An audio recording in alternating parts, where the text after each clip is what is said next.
in the gathering of data on Central Mindanao. In the case of the Lanao provinces, we used to have IIT in Marawi. Now we have Dansalan College.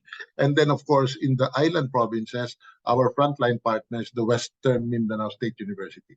So they are the ones gathering and conducting the meetings at the community level to garner more evidence. Thank you, Pancho. Now we have last two questions. The question is on the chat box, and then I'll call Harvey Near from MSU Marawi. But first, before calling Mr. Harvey Near, this is the question from John. This is a very general question, but in doing research, how do we determine if an area can be labeled as a conflict zone, post-conflict zone, or entirely free from conflict? Who are the authority? What sources can be relied on in defining the zones, especially in BARM, given the recent development in the peace process? For instance, if I wish to focus more my research on conflict areas. Well, the easier thing to do is to define them as areas in transition. So all of them, all of the areas that fall under the Bangsamoro are literally areas of transition from conflict to peace. And to define them by the level of violence that happens in those areas. We have what we call a violence intensity index that was developed by Ever Abasolo, whom probably a lot of you know, no? Where he looked at how to weigh violent incidents and their impact using an index system, no? That would look at the differing costs, incidents, and other types of displacement, for example, that would rate particular areas in terms of the severity of conflict. Thank you, Pancho. And let me call on Harvey from MSU Marawi. Hello, sir. Good afternoon. It's my honor to ask this question online and see you online. I try to I have two questions actually. No, the first question is actually trying to share your apprehension about doing for those who are doing development projects and the impact of this database, because I learned someone a team is doing an impact evaluation of Pamana project. And actually, I try to help gather data on conflict because the purpose of Pamana is really to reduce conflict. And the database that I can gather from a conflict alert is not disaggregated enough to the barangay level, because the unit of analysis of the study is barangay. But anyway, we got data from the AFP. And it turns out that the Pamana project lead to rise in conflict. And this is not inconsistent because there was a previous study of this Kalahi seeds by DSWD, which also lead to the same conclusion that it increased conflict. And in that particular study, the conclusion was that the armed actor tried to sabotage the project. That's why there is an initial increase in conflict. So I guess maybe if conflict alert database is disaggregated enough up to the barangay level, maybe. What do you mean it isn't? You actually look at data there at municipality, and you will look there at data at the barangay level.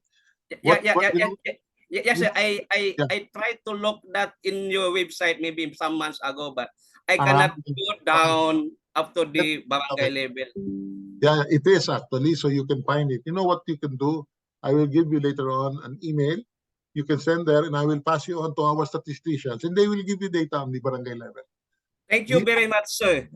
Thank you very much. Let me say that right now the database is under improvement.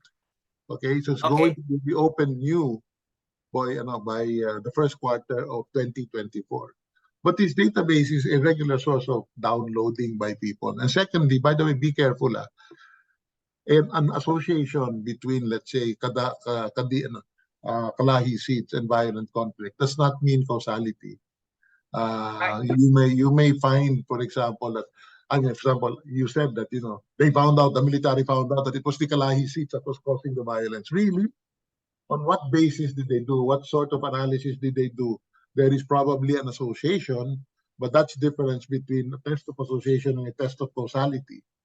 Is So yeah, so yeah, there will be actually, more. sir, there is a tool in statistics called counterfactual impact evaluation. Exactly. Yeah, and that's what they are doing to see that there is in fact a causal effect between the development project and conflict. But anyway, sir, another question: is your data, sir, can be classified into conflict between, let's say, the government and insurgents, as compared to conflict among Yes, families like Redo? yes. That is what we call vertical conflict, which is what you're talking about in terms of government, and there is horizontal conflict. So both of them are in the conflict database. Okay, sir, I'm just waiting for your data. Thank you very much. Okay, thank you. Thank you, Harvey. We'll send your email address, Harvey, to Professor Pancho so that he can provide you the data that you needed. And also apologize to Marvin that we cannot accommodate anymore your follow-up question. But please send us this question to BRLN and we'll send it to Professor Pancho so that Professor Pancho will respond gracefully to your question. Now, at the end, I would like to present the certificate of recognition and appreciation to Professor Francisco Pancho J. Lara Jr. for his invaluable and exemplary contribution as keynote speaker to the first Bangsamoro Research Online Conference. And hopefully we'll continue this discussion, conversation, and the contributions that we will get and be inspired from such prominent scholars such as our dear Pancho Lara that has been conducted by BRLN on December 2 to 3 and given on the 3rd day of December, signed by the President and yours truly. Thank you so much, Professor Pancho Lara, for gracing us. It is an honor and privilege to have you and spend your time, your very most important time this weekend to all of the Bangsamoro researchers and students and teachers and policymakers and practitioners as they are being guided. Oh, Thank you. so I'm sorry, but Professor Jojo Abinales raised raised his hand. So baka meron siya question to you. My mistake. Um, Hi, Jojo. I pressed the wrong button. Sorry. oh, sorry about that. So we'll proceed to the last keynote presentation for today's plenary sessions this afternoon. One of the prominent scholars on Mindanao studies and is none other than Professor Patricio Jojo and Abinales, who grew up on the northwestern side of the Philippine island of Mindanao from Ozamis City. He graduated with a degree in history from UP Diliman and a PhD in government and Southeast Asian studies from Cornell University. He taught at the Department of Political Science at Ohio University before moving to the Center for Southeast Asian Studies at Kyoto University. And from 2010 to 2011, Professor Jojo was a visiting scholar at the Woodrow Wilson International Center for Scholars in Washington, D.C., where he did research on the political economy of U.S. economic assistance in Muslim Mindanao. And in 2011, he joined the faculty of the Asian Studies program at the University of Hawaii in Manoa. And many of his notable publications and scholarship include the book Making Mindanao, Cotabato and Davao in the Formation of the Philippine Nation State, published in 2001, the Sancho Panza and Polio Complex, The Paradox of Muslim Separatism, in 2007, Mindanao Nation and Region, The Joys of Dislocation, 2008, and the Orthodoxy and History in the Muslim Mindanao Narrative, The Missing, the Peace in Muslim Mindanao, and among others of these, scholarship that have helped enabled the scholarship in Mindanao studies, especially in the field of Bangsamoro studies. Now, the title of the presentation of Professor Jojo Abinales is entitled Recovering Stories from Below and Rebuilding the Moro Narrative. Now, without any further ado, it is our privilege and honor and a pleasure to have this moment in time, the keynote presentation of Professor Patricio Jojo Abinales. Over Good. to you, Professor. Thank you very much. Thank you very much, Professor Nasif, for inviting me to this forum. Congratulations. Thank you for, and good afternoon to everyone. If Pancho gave the contemporary issue events and see previous speaker, see Rizal gave a policy approach to the resolution of problems of the Bangsamoro. Ako, I'd like to just go back to history and further complicate our story. So let me share my screen. How do I share my screen? There. Oh, wait. I'm sorry. It's okay. Merong share screen dyan na button at the below. There it is. Okay. Great. Share screen. Nakikita na namin yung screen ng monitor ng computer mo, Professor Judge. Okay, there. Yeah, can you see that? Yes. Maganda sana kung slideshow para lumawak. Okay, so mine is Ayan. so to complement Rizal and Pancho's presentation. So let me start with this. Two things. First is that it is a big challenge to write moral histories. And one of the biggest contradictions we have is we can claim that there's a long moral history dating back as far as the 13th century, but the writing of that history has been extremely fragmented. And therefore, for reasons why. One is metropolitan bias. Okay? Those who come from the Catholic schools, right, they have more history in terms of people from the South engage in slave trade, terrorism, and these are non-Christians, wild non-Christian communities that needed to be Christianized and integrated in the nation state. The second, so representative of this is Gregorio Saide and the idea that the history of the Philippines is a Christianization of the country. The second is nationalist historiography. The tendency, conscious or otherwise, of nationalist historians to integrate moral history into the national history and promptly marginalize it. So when I was counting how many pages devoted to by a nationalist historian to Mindanao moral history in 1990, I found that in between Agoncillo and Constantino, only 34 pages of their opus devoted to Mindanao. The third is also encounters the realities of the fact that moral scholarship is very localized. You have people like the late Samuel Tan, Professor, my uncle, Dr. Michael Mastura, working in Mindanao, and also specific to certain eras. So we have yet to say a long history of the Moros. And finally, most of the sources use English and Tagalog, diba? And none of the sources, including mine, have ever used Moro languages as a source of data, and there's reason for that. Okay, so some of the historical disjunctures then is very obvious. So in national disjunctures, you have the coming of Catholicism written by most historians from Manila. And what has completely conveniently disappeared is that alongside the coming of, earlier before that, there was the coming of Islam. Okay. Second, most historians in the North and in the capital look at the moral activities as slave trades. And what is completely forgotten is that as far back as the 13th century, sultanates in Mindanao were involved in this trade, in the maritime Southeast Asian trade, the so-called land below the winds trade, and even connected with China. Okay, There is mentions of nationalist revolts to show that we are still engaged in unfinished revolution, set to the nation, but notably absent are events like Budajo and Budaksak. Okay.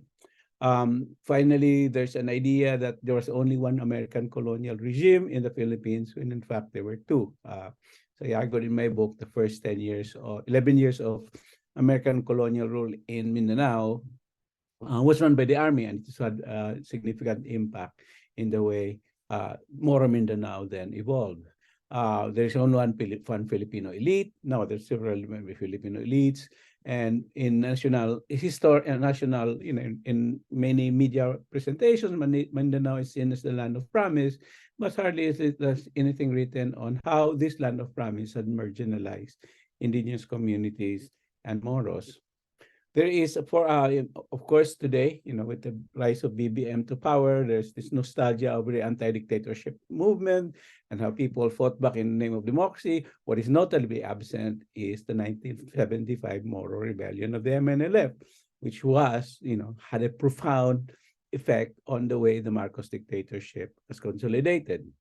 And today, after the rebellion, Mindanao is portrayed in a national agenda as an area, a land of warlords, political clans, RIDO, illicit sector, Islamic terrorism, as if the violence in the Philippines, the most violent episodes in the Philippines happen in the South. One just has to look at the crime rates in Manila and say, well, it doesn't really, it's not balanced, no?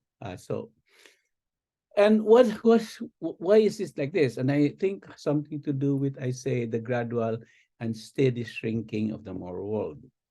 From the 13th century to even as late as the 19th century, this is how Moro Mindanao, the Mindanao communities interacted. And if you will notice, a couple of things. It has global connections. It's a cosmopolitan world. Think of Sultan Kodrat, debating with the Jesuits on religion. Think of the Sultan of Sulu having a grade in southern China.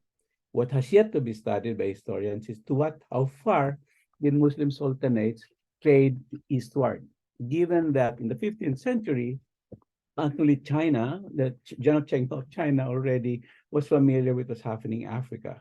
What connections do we have? One forgotten thing is that Muslim sultanates were cousins of the Borneo sultanates, were linked to the Srivijayan empires. So, and these were empires that connected the spice trade as far as Egypt. So what connection is that? So it's been sinking world, and after the 19th century, you have this. Okay. Suddenly, from a world that is connected, it's been marginalized here. It become part of a body politic.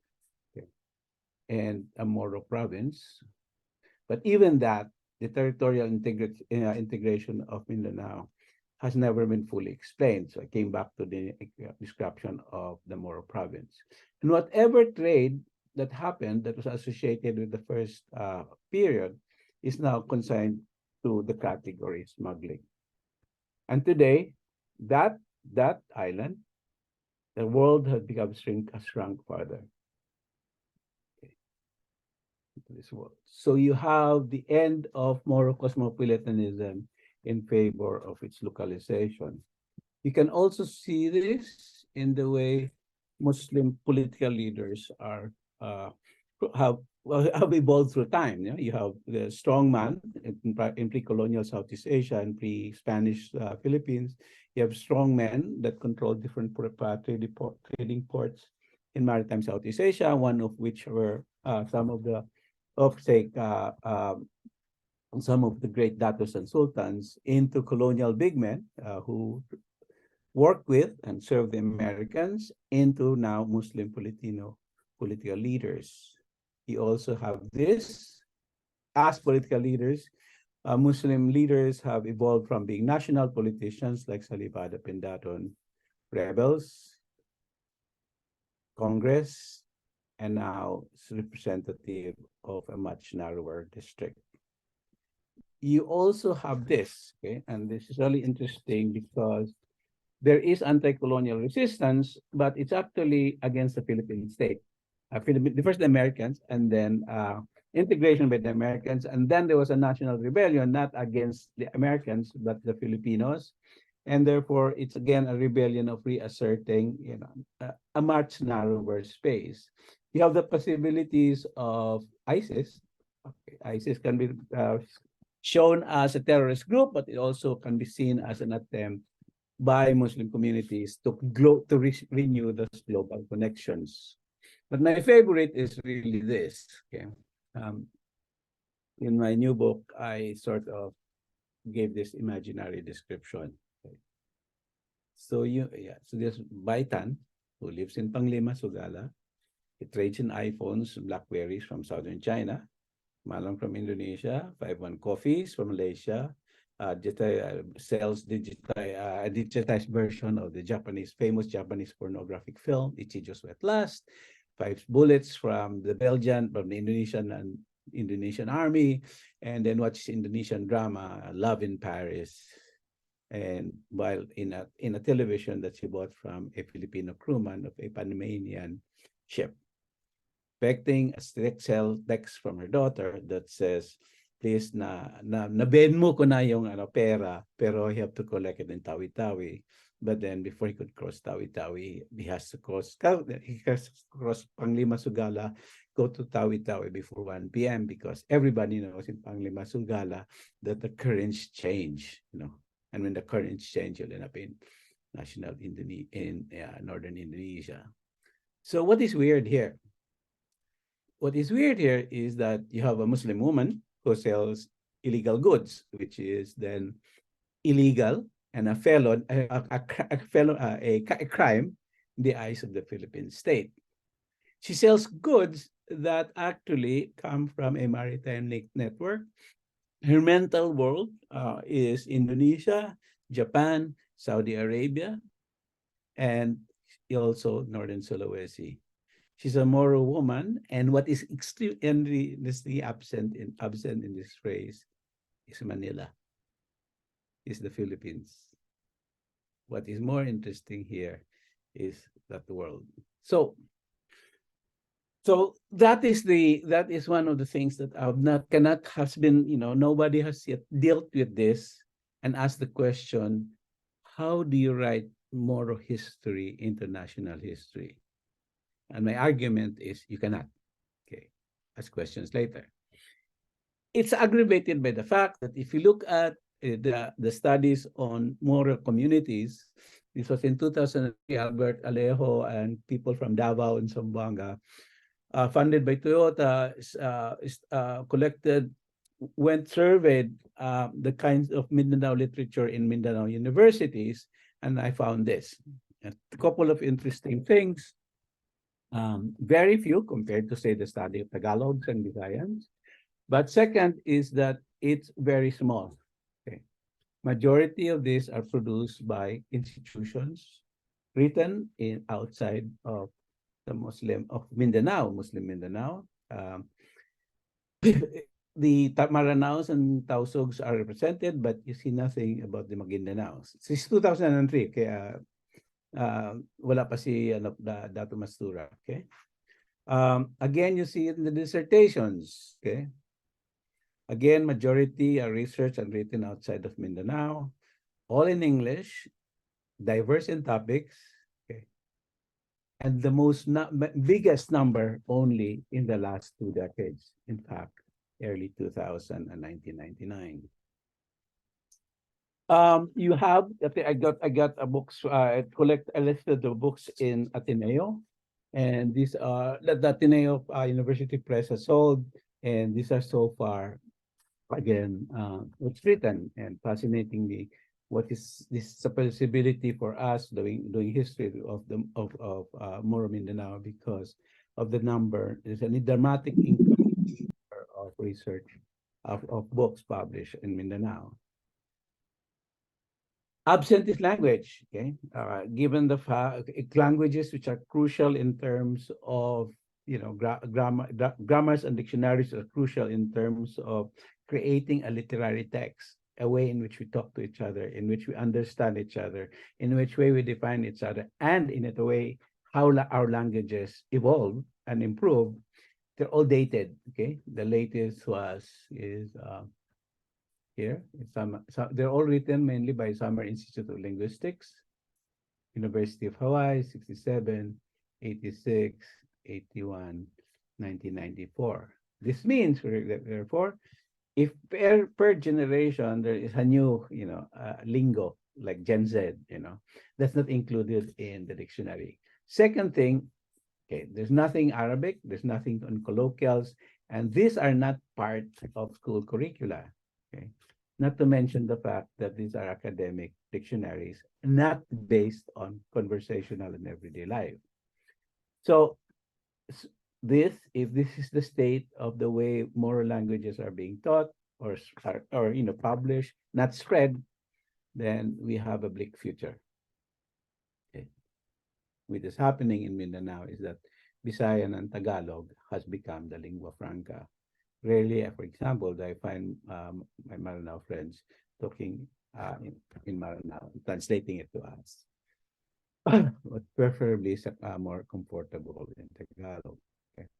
There is also writings from the policy community. Let me just go through that. So you're all familiar with all this: JICA, ADB, World Bank, Oxfam. And the interesting thing about this is that they are about rehabilitation.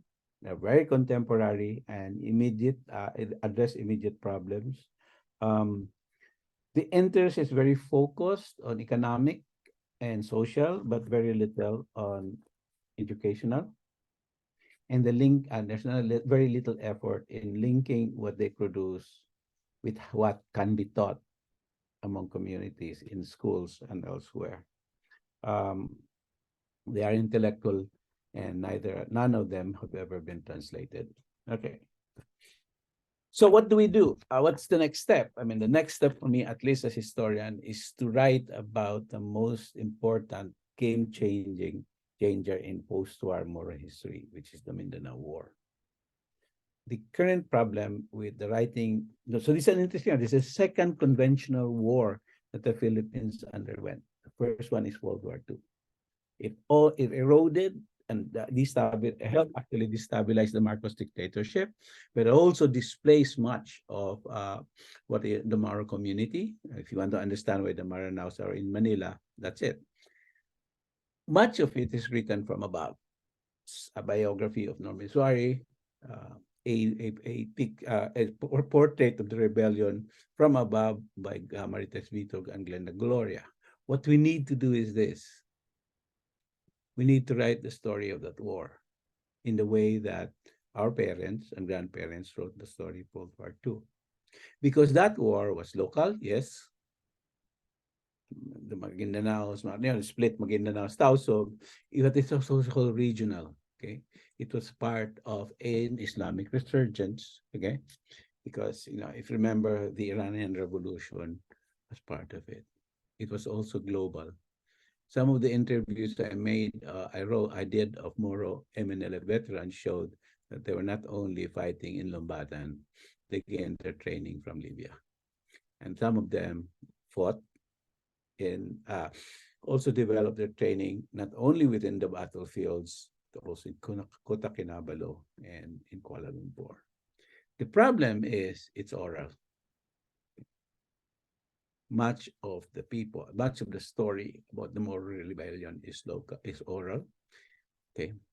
There are stillings and attempts to write about the stories from below. Agnes Sharin Aliman wrote her book, Remembering the the destruction of Holo. Chris Yabis wrote about peace warriors in Mindanao.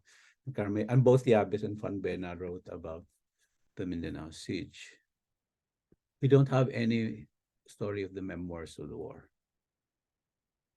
And in fact, for example, one of the fascinating things I learned doing field work in Cotabato is the first 100 MNLF guerrillas who went to Libya. How did they end up there? They started from their village. And we don't have that. And many of the people involved in that war are already old. And finally, this one, okay. the absence of women in Moro history, the absence of powerful women in Moro history, like my idol, si Rahata Kiram. This, if you have time, just look at what, how fascinating. Tarhata Kiram was not only fascinating because she went abroad, she studied abroad. It was also fascinating because she knew how to play local politics. I highlighted it. So got her husband Tahili Dazan, who led the Battle of Budbagsak to protest against the Americans. In the meanwhile, after he was arrested, Tarhata pala did this. Okay. But we have no history of Tarhata Kiram. So where are we now? I think this is what I think we could do. That every scholar, every member of a community, every civil society activist, etc., every public intellectual should sit down with the people both in the generation and create an oral history project. Maybe BARM can be project that. That memoir collection could then be transformed into this. Pancho already has the data on the conflict.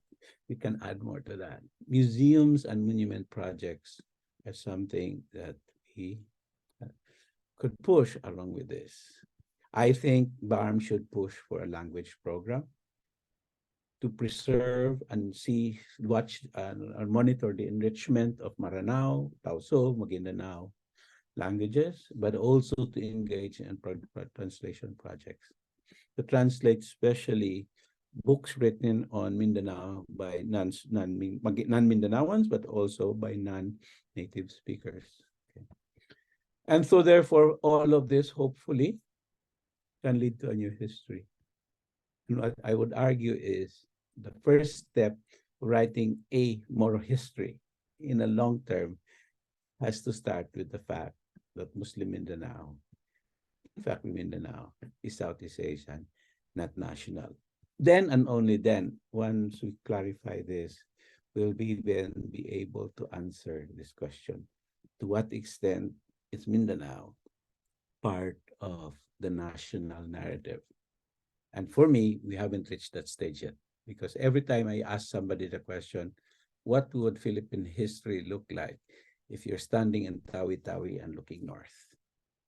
And the answer is, it was forced. Muslims were forced into that national narrative, and then they disappeared.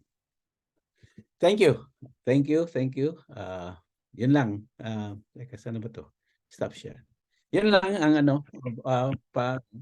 muni-muni ng this afternoon. Thank you so much, Professor Abinales, for very thought-provoking ideas that have really inspired a generation of historians in Mindanao studies, even where Aldin is teaching at the MSU History Department. They're also enamored from your scholarly contributions to the study of Mindanao studies. Now, without any further ado, it's your opportunity to ask questions to the one and only Professor Jojo Abinales. If you have any questions, just raise your hand. Don't be shy, ask questions, you know. So any questions that you might want to ask, you can also write down on the chat box. Sasali daw si Pancho sa fantastic ideas mo. Yeah, thank you, Pancho. Thank you. Thank you. Yeah, thank you, Pancho.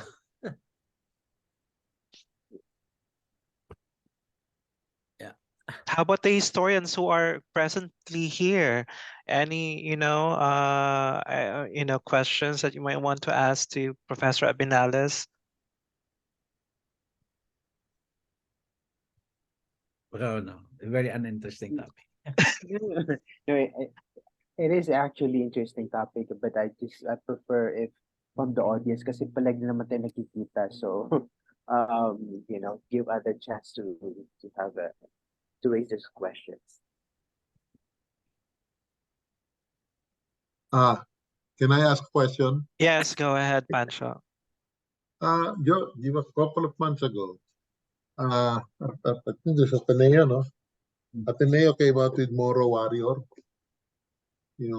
from and, just like you said, I was wondering kasi I wrote the preface to this no, the foreword rather, no.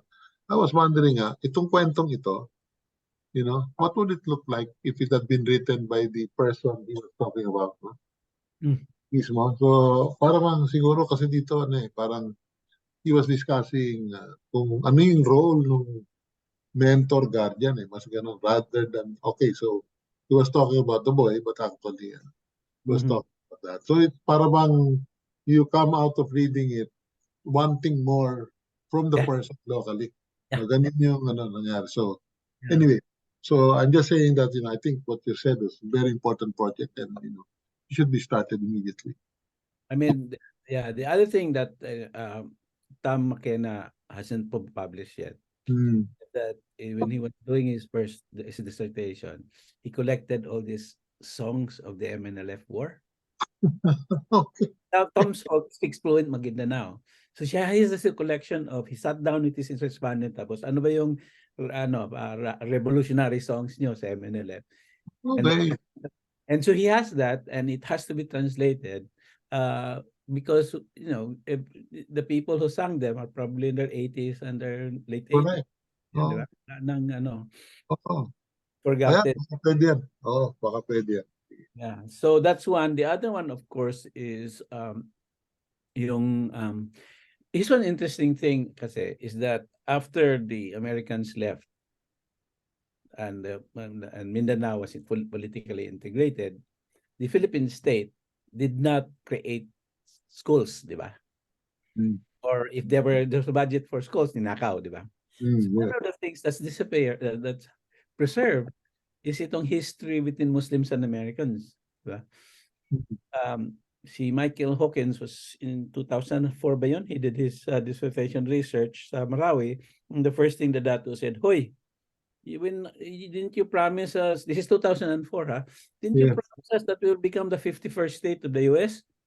Like, where is this coming from? And it's probably from the fact that one of the reasons why 70% of Muslims are pro-American has to do with the fact that the Philippine state has never really taken it seriously to introduce civics and to introduce history to the Moro areas. So which means a couple of things. One, positive view of American colonial rule, but also for us, an opportunity to write it. Diba? Yeah. Kasi based on oral local histories talaga. Kasi walang textbook diba? So, I mean, all of us, I think, labi na yung mga taga Mindanao, I should sit down and start interviewing these people. Like I accidentally, for example, met an imam who has in General Santos talked with Trufan. He said, "Well, I was part of the second 200 who was sent by the MNLF to Libya because we had to learn how to operate an anti-tank weapon kasi the AFP had tanks." And I said, how did this, kinuha ko sa village ko. In 3 weeks, I was in Libya doing it. I've never been out of my village. So this is a story. And then he came back, gradually through. So you have all these oral histories of people that shows how, at least in the Mindanao War, how it was really a people's war, diba? It wasn't a war of clans of students and all that. Ordinary Moros fought that war. And still, we don't have that, There's a question here, Professor Abinales, asking how learning the Mindanao history contributes to the development of this present-day Bangsamoro regional government. Can one surmise in its learning from the Mindanao history to develop a certain kind of panacea and kind of enlightenment to all of the Bangsamoro communities to rise up and develop intellectually and instill the culture of research and scholarship? I think the communities are already doing the research, and they're passing their stories from grandfather to father and mother, father and father's children. So that oral history is there. It's very rich. Upo ka lang sa sa bus terminal ng Marawi, marami ka nang nadinig na kwento, di ba? And so I think you can start there. Secondly, I think academics, especially in the major universities of Mindanao, should start revising, upgrading, and promoting the dictionaries. Maguindanao, Maranao, Tausug. And third, I think because of social media and YouTube, there's this possibility in which we can actually leapfrog, book publishing, di ba? An e-group, we don't have to like publish papers and journals and dictionaries and distribute them kasi not only is it wasteful timber wise, but very few people read it. So the possibility is there. The question lang is that how do we start thinking like historians? Okay, as historians of our communities, and eventually lalabas yan eh. There are inklings already, di ba? Mga studies of peace processes in certain villages and communities. Ano yan, contemporary yan. Maybe if you go back further, what can you discover? Maybe in the community where the peace process was happening, one of these guys, trained in Libya, di ba? And Mhm. learned Arabic, and then like, and that's been there. So where did how did the Maotis end up in Syria, for heaven's sake, di ba? There's this Yes. connection, di ba? Yeah. We don't really think it's Yeah. there, but we haven't really targeted it. And for me, it's Yeah. like more important than really dealing with the question of, are we part of Philippine history? No, we're not. That's not our concern. Our concern is our own voices, di ba? And later on, Yes. we can debate with Manila on whether we are part of the history or not. But I really don't care much about the center, our national historians. Yes. Yeah. Thank you, Last one, can Professor. I add something very quick lang? Like you talked about like, don't you know that Palestinian, the PLO, gave 1,000 arms during the early period of the Bangsamoro struggle, which Yeah. is not discussed. So that's something another additional interesting point that should be discussed. We talk Yeah. about control Bangsamoro, but I think the BARM is now doing trying to write Bangsamoro history in their own perspective. So I'm Mm. part of that. So maybe you could Yeah. also help. Yes. Yeah, Thank you. kasi it's not just arms na, Alden, di ba? I mean, Mm. I grew up in Osami City, and my notion of goods is malong, Singaporean umbrella, Indonesian malong, yung maling from China, saka Cadbury chocolate. So the trade is already there. Nagkaroon na ng layer of arms later on because of the war, di ba? I mean, Yes. I think I saw Abs raise his hand. Do you still want to ask question?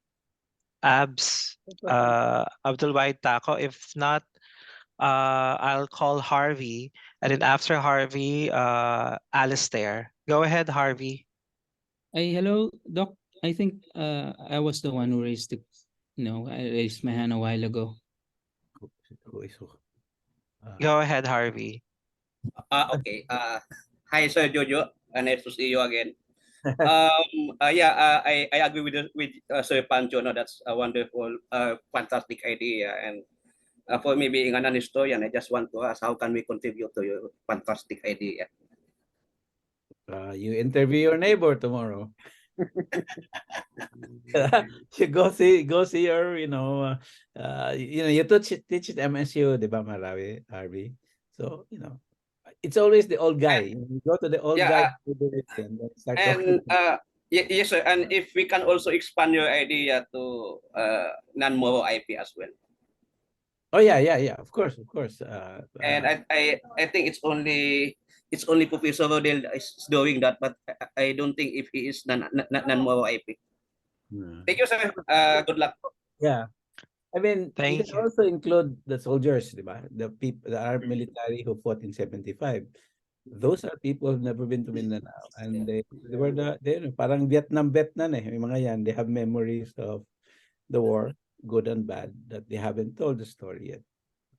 So So medyo sayang lang sir na ngayon ko lang ito nalaman kasi 2 weeks ago I was in Maguindanao roaming for 10 days doing some field you can work. go back. You can go back naman. Harvey. Okay, so magbaon lang ako ng pen reliever. Thank you, Harvey. And Alistair?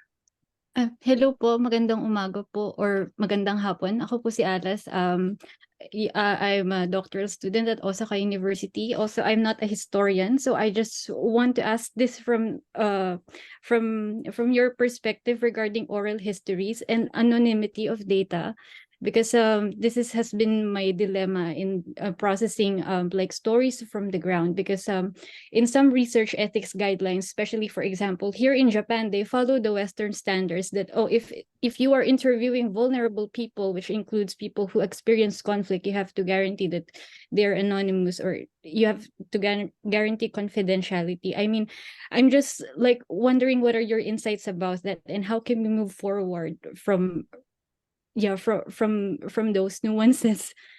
I understand. I had a problem to kasi yung international yung review board, di ba? So I said, so if I interview a smuggler, what do I say? Mr. X, or smuggler Jose, or like these people that you interview don't want to be interviewed. Those are institutional requirements from Osaka, Hawaii, even Manila. But my sense is it's there. These are rules and regulations. You can violate it. But what if you change audience? Diba? What if you collect the stories for the community? Mhm.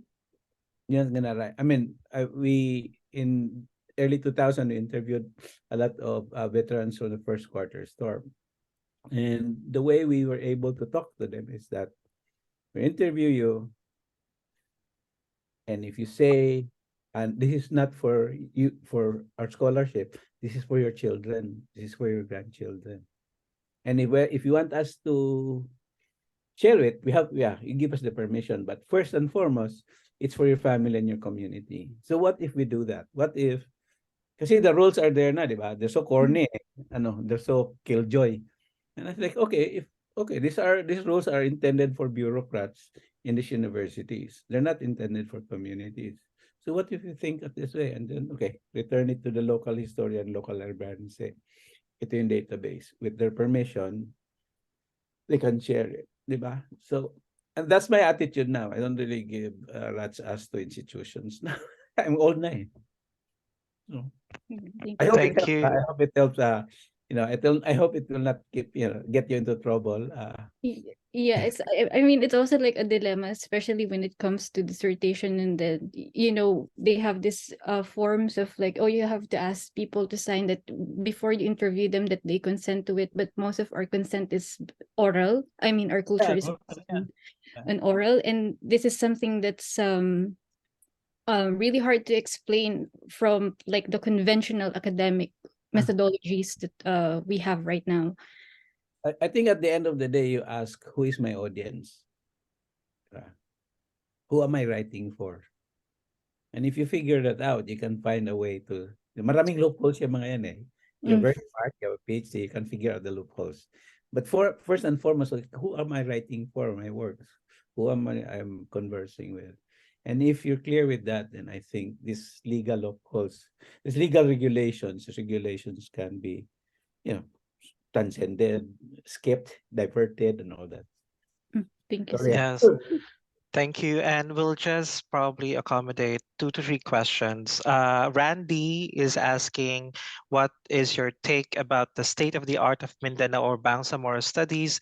And what's your opinion about National History Commission of the Philippines' efforts for the 658th anniversary of Philippine Muslim history and heritage in 2030? And just John is asking about, I would like to ask, what is the nostalgia for a Bangsamoro identity? What are the Bangsamoro asserting in terms of identity? What does it mean for a Bangsamoro to be a Bangsamoro? Do Bangsamoro consider themselves as Filipinos or Bangsamoro alone?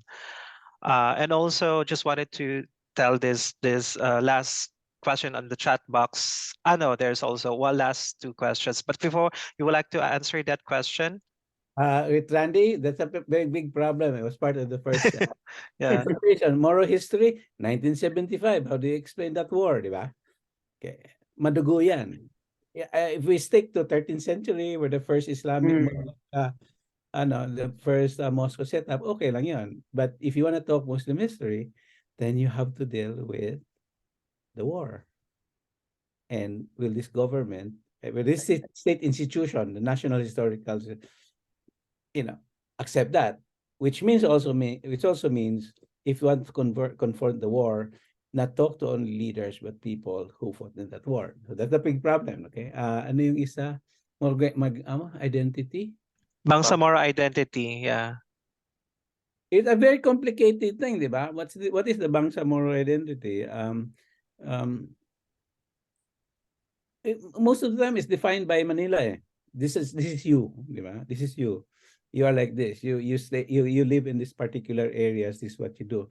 Well, for example, nuances disappear. Magindanaos and Maranaos and Tausug sometimes don't understand each other, di ba? Kasi magkaiba yung linggo yan. There is this fascinating overlapping between religion and trade, di ba? So that identity, I think, is moving, is constant and evolving. But the one thing that really establishes is that identity has been the subject of state marginalization. The government wants to marginalize us, the morals, and put them on museums, di ba? Yes. Yeah. So that identity has to be preserved, and that identity includes writing that history. Yes. Anyway. Yeah. To move on, Colleen Cardenio from University of York has written this on the chat. Maayong hapon sa tanan, Prof. Abinales. Dagang salamat sa very inspiring keynote. A while back, an international NGO gathered the first 100 and 150 warriors from both the MILF and MNLF. It was more to gather their contemporary concerns and needs. Apart from oral history methods po, naa pa ba'y ubang methods from which this story can be written or resurfaced? Perhaps the international community can have a role in this po. Dagang salamat. Two things. One, Libyan military intelligence, East German military intelligence, Malaysian military intelligence, our police force, AFP. That's the other source, di ba? When the East Germans were training the MNLF, so maybe they have a document there. And these are government sources. So very interesting yung ginawa ni Pancho eh. It's an interesting methodological. I mean, I think she should be as a methodological exercise. It's really good. Pancho went into the police records. Second is language. How did if the Malaysian government has a record, intelligence record, not only is the problem for access, can we read Bahasa Malaysia, di ba? Yes. And Hamdi Tuan, Hamdi Tuan is asking, hi, Sir Prof. Abinales. I remember in my elementary school that I found myself alienated in the Philippine narrative of revolution because almost all of it happened in Luzon and in Tagalog region specifically. What would it take for the Metro Manila intelligentsia or the central government elite in general to be more inclusive of Mindanaoan and Bangsamoro history in the national basic educational program? Yeah. First things first is the Spanish period. Spanish period is depicted as trying to contain and and control the Muslims. For most part, in the 300 years of Spanish rule, 200 years of Spanish rule, okay, the Spanish state was on the defensive. Northern Mindanao Sea was known as La Mer de Moro, which is the Moro Sea. So that's first. Okay. Second is that the American colonial experience in Mindanao in Moro Mindanao is different from the rest of the country. The point even that the American soldiers themselves said, dapat i-separate itong Mindanao kasi we don't trust the Filipinos. They should become like part of Guam. 3 is the war. Okay. Well, but Budbagsak, for example, on Bodasio has to be written.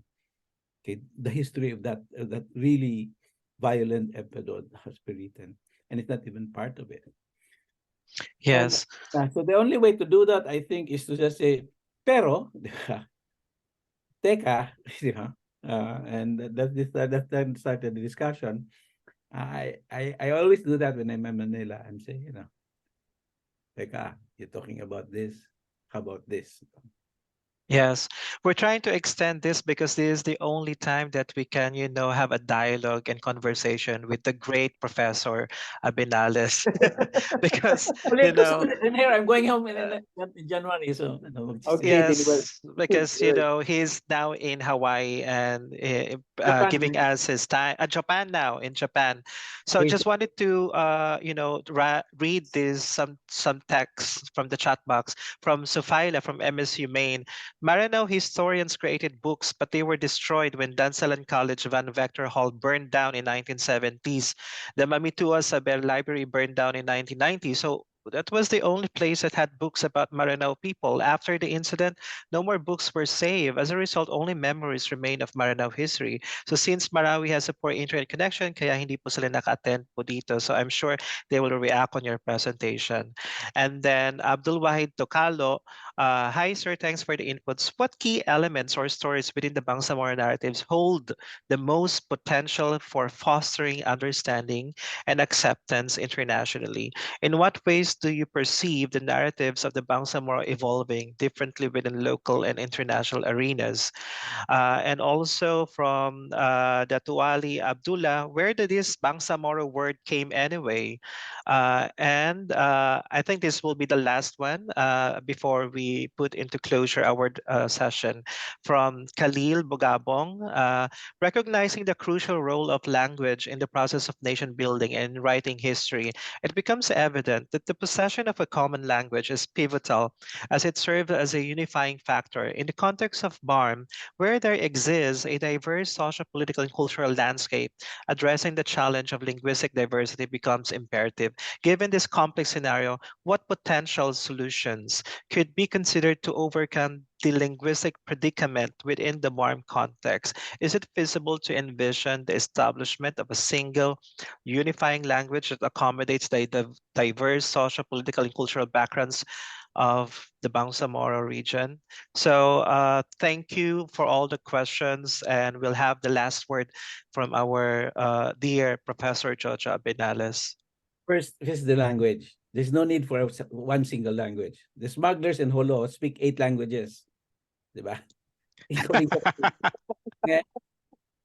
in Manila, they speak 2 languages. Therefore, there is a model for that. European students speak what 3, 4 languages. So, if you need one concrete suggestion, we should teach the next generation of Moros and non-Moros, Bisayan, Tagalog, Maranao, Maguindanao, Tausug. It should be part of, and Chinese. yeah. Second, I forgot the second one. Ano yung second one? So, the Bangsamoro, where does it come from? I have no idea. And the first one is, ano yung first one is, yung collection, Maranao collection, yung going collection. Ironically, ito yung biggest problem. Baka, World Bank and Asian Development can give us money. The only source, the only possible source of those, we need to recover that. And the only way we can do that is to go to the United States. Because all empires loot their colonies, diba?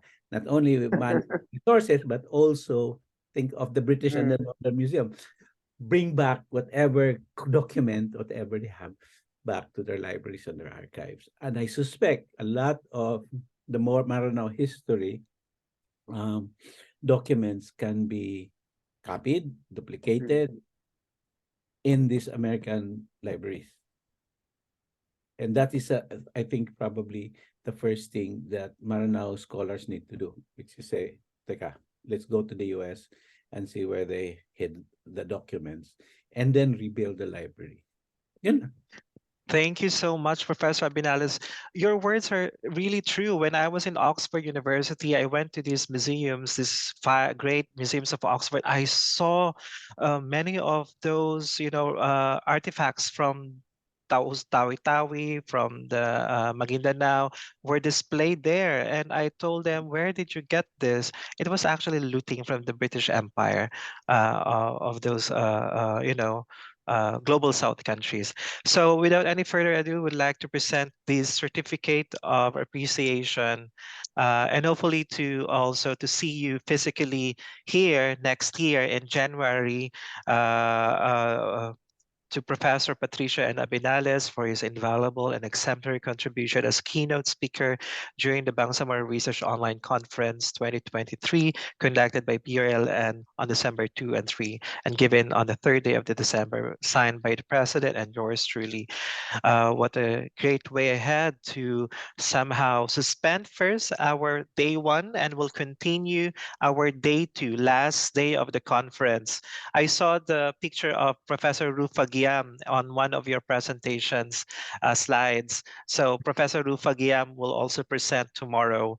But the people are asking Professor Binales if it's possible that they can have a copy of your slides. Sure. Ano lang, I email me lang so I can, I don't know, can I email it to Okay. you, Professor Nasif? And then you can share. Yes, yes. Just send me the copy and then I'll share it to the BRLN and they'll send it to anyone who's would like to ask, interested to have a copy of your presentation. Okay. So thank you so much. So this is the end Master? of the day one. Yes, Maybe Aldine. maybe we could have a group photo here. I don't know. All right. Apart from So let's have a gallery photo, a group photo to everyone. So can, if it's possible, if you could like to open your camera and show your beautiful faces to the screen and have the secretariat click and take photos of your beautiful faces. Who's doing that, Mac? Okay. I'm going to count po. Oh.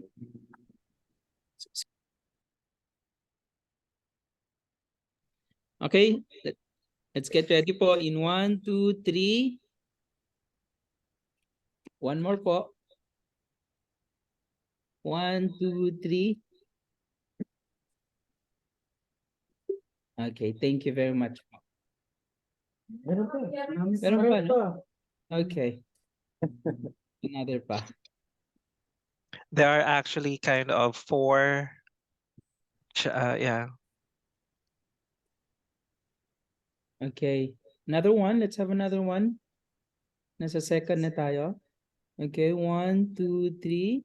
For the others, you can turn on your videos po, your cameras. Okay, 1, 2, 3. Okay, thank you. Let's proceed to the next one. Meron pa. Marami. Yeah. It's a full blown attendees. We usually have like 30, 20, but now it's more than 100. A while ago it was like 150 plus. So you can see the interest coming from from the fire of the youth, of the young scholars who really wanted to have a say in Bangsamoro scholarship. So thank you so much, everyone, and hope to see you tomorrow in the morning to have the third plenary speakers aligned to, and also the subsequent panels, the last three academic panels. So maraming salamat sa lahat and have a great weekend. Thank you. Bye. Bye. Goodbye.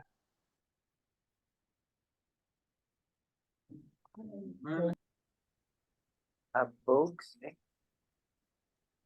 Again, for those of you, if you were not able to fill out the attendance form and the feedback form, the team has sent the form again, the link. So kindly access them. Folks. Yes, sir. Yes, maybe we can have a quick sort of like an evaluation for today para at least natin makalimutan. Siguro kahit 10 minutes lang siya. Or you want it to be pagdating na rin kasi. Yes, sir. Certainly, you can have a quick evaluation. As we give the big advantage of also the Zoom.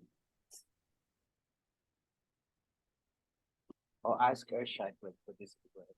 So all the participants, you may now leave the Zoom so that the organizers can have a quick post-evaluative discussion.